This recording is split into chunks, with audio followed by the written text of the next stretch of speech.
j'espère que vous allez bien. Moi, je vais super bien, surtout aujourd'hui pour une nouvelle vidéo que je vous invite à regarder en format 1080p ou en HD. Abonnez-vous, activez la cloche de notification. Partagez l'information à vos amis, partagez le lien. Si tu es dans mes amis et que tu n'as pas partagé le lien, partage le lien pour éviter d'être un sorcier. Et puis voilà, pour qu'on puisse s'entraider tous ensemble. Abonnez-vous à mon Instagram, abonnez-vous à la page Facebook Campus France Entraide. Mettez-moi un petit commentaire, dites-moi comment vous vivez votre procédure en ce moment. Les gars, il y a un tel stress en ce moment qui plane. Même moi qui reçois vos messages, vous arrivez à me communiquer ce stress-là. Moi, quand je partais pour ma demande de visa, j'étais pas aussi stressée, tu vois. Il n'y avait pas ce stress-là dans mon cœur et tout, mais j'imagine que c'est à cause de la situation actuelle. Partout où je passe, il y a des gens qui demandent « Est-ce que tu sais s'il y a des gens en Afrique qui ont reçu leur visa ?» Les gens, ils sont si pessimistes. Après, je peux comprendre, vous voyez. Moi, je vous souhaite vraiment d'être positif. Je vous souhaite vraiment d'être courageux parce que c'est vraiment pas facile. Réussir à transférer son stress à quelqu'un via un message, c'est que le niveau de stress, il est élevé. Mais je veux seulement vous dire que si ce projet d'étude, si ce rêve est le vôtre et que vous êtes censé le réaliser, ça va se faire quelle que soit la date, quel que soit le jour. Je vous souhaite d'être courageux, je vous souhaite d'avoir beaucoup de persévérance et de patience. Alors, j'aimerais dire aussi à mes gens, à mes campusiens qui vont postuler l'année prochaine, qui ont commencé déjà à se documenter sur la chose, que je vais commencer à mettre des vidéos par rapport à ça. Je pense que je vais mettre tout avant, nouvelle procédure, quelque chose comme ça, parce que on n'a pas encore la date exacte, mais soyez patients. Soyez patients, respirez. C'est pas le moment de m'envoyer vos lettres de motivation pour que je les lise. D'ailleurs, je pense que je l'ai dit, je ne pourrai pas lire vos lettres de motivation. Je pourrai seulement vous donner des informations pour que vous-même vous puissiez y aller de vos propres ailes. Encore de la pub. Des personnes qui vont se sentir pas prêtes à faire la procédure tout seul. Vous avez des structures qui vont vous y aider. Au fur et à mesure que la procédure va commencer ou avancer, je vous dirai des noms, je vous dirai des structures qui sont sûres pour vous. Aujourd'hui, on va parler de certains documents qui ne vont pas vous assurer d'avoir le visa. Avec ces documents, vous ne serez pas sûr d'avoir le visa. Je m'explique. C'est-à-dire, c'est des documents que vous vous appropriez en additif de vos dossiers à fournir pour la demande de visa, mais qui sont assez facultatifs. Que vous pouvez, c'est ces documents que vous pouvez vous procurer après l'obtention du visa. Ça vous évite une perte en argent, ça vous évite une perte en temps. C'est vraiment très important. J'ai dressé une liste. L'attestation de l'OFI, je l'ai dit dans un direct, mais il faut que je ne l'ai pas dit dans une vidéo. Je pense que certaines personnes n'ont pas perçu, parce que vu que les directs ils sont longs, vous ne pouvez pas tous les lire. L'attestation de l'OFI, c'est une attestation que vous ne pouvez avoir qu'en étant en France. Après votre obtention de visa, après que vous soyez arrivé en France, vous avez 3 mois pour valider votre visa. Je pense que c'est marqué sur... quand vous avez votre visa, c'est marqué sur un papier qui est collé dessus. Vous avez 3 mois grand max pour valider votre visa.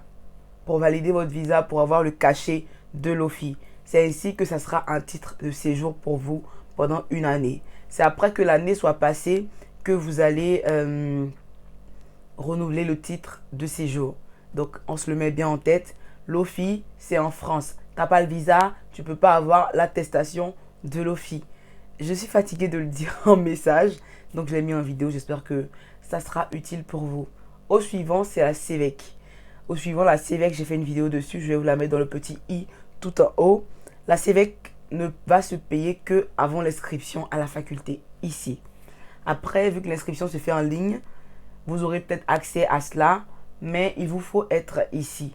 Moi, je vous le dis parce que pour pas que l'argent parte pour rien.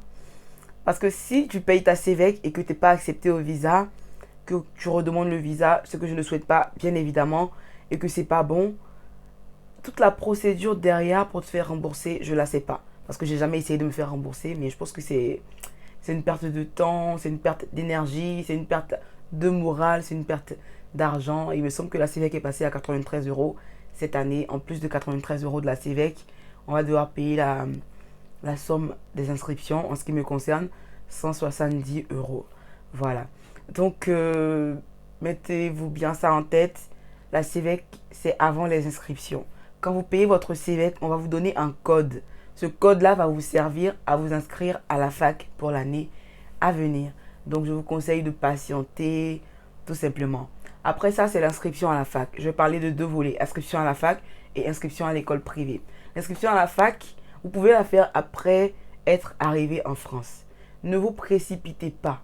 Ne vous précipitez pas. Parce que, eh bien, ça ne vous rassure pas d'avoir le visa. Le consulat, il se dit que c'est de l'argent qui a été envoyé, il peut être remboursé. Donc, ça ne leur met aucunement la pression. Ça ne va leur mettre aucunement la pression. Donc, dites-vous bien que vous êtes dans une logique de ne pas perdre de l'argent. Rassurez-vous que vous avez les documents qui vous sont demandés sur la fiche de demande de visa. Ouais, sur la fiche où il y a marqué tous les documents.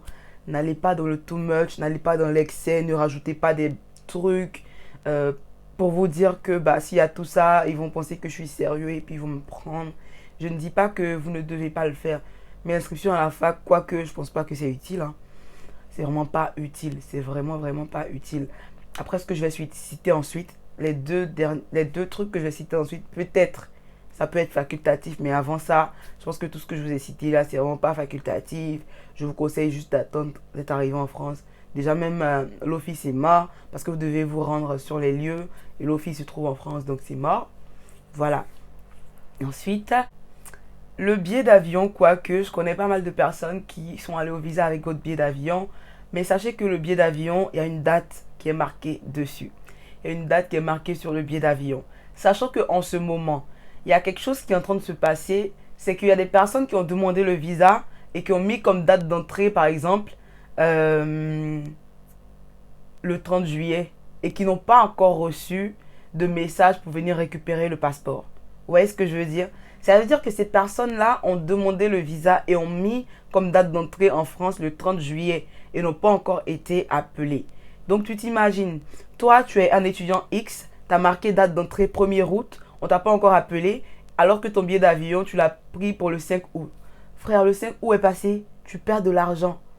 Tu vois, je sais pas si tu vas prendre un billet qui sera remboursable ou pas, mais quoique, c'est de l'argent qui va passer. Donc, faites très attention en ce qui concerne le billet d'avion. Après, ce qui va suivre, c'est l'assurance voyage. Je ne l'ai jamais prise. Du coup, je ne sais pas si ça vous rembourse les billets d'avion. Mais c'est vraiment pas utile aussi, quoi. C'est vraiment pas super utile dans ce sens où vous pouvez juste attendre d'avoir le visa pour prendre votre billet d'avion. Donc, voilà, quoi. Moi, je vous conseille de faire cela. Je parlais de deux volets par rapport à l'inscription à la fac et je me suis perdue. Par rapport aux facultés privées, par rapport aux écoles privées, ils vous demandent de payer un acompte. Cet acompte-là, il est obligatoire pour que l'université puisse vous donner l'attestation d'inscription préalable ou bien quelque chose comme ça. Je ne sais pas comment ils appellent ça chez vous. C'est différent de l'inscription à la fac, en fait. C'est vraiment très différent. Et d'ailleurs, je pense que ça montre au consulat le sérieux qui est derrière votre demande d'inscription dans une école privée. Donc, ça n'a vraiment rien à voir avec l'inscription à la fac dont je parlais. Du coup, votre acompte, vous pouvez la payer, mais il n'y a pas de souci. Juste tout ce que j'ai cité après ou bien avant, faites très attention à cela, le billet d'avion. Je ne sais pas pourquoi vous êtes aussi pressé, je ne sais pas pourquoi, mais ne tombez pas dans ce truc-là où vous écrivez une date et on ne vous répond pas encore avant cette date parce que votre billet d'avion, il va expirer. Vous ne pourrez pas voyager.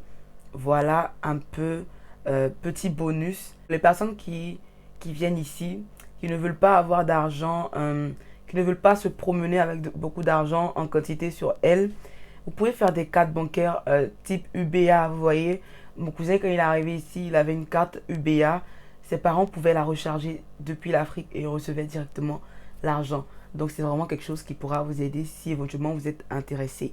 Par contre, si vous ne voulez pas, c'est vraiment pas obligatoire. Par contre, c'est une carte qui passe partout. Donc, quoique, c'est une belle idée. C'est tout ce que j'avais à vous dire aujourd'hui pour cette vidéo.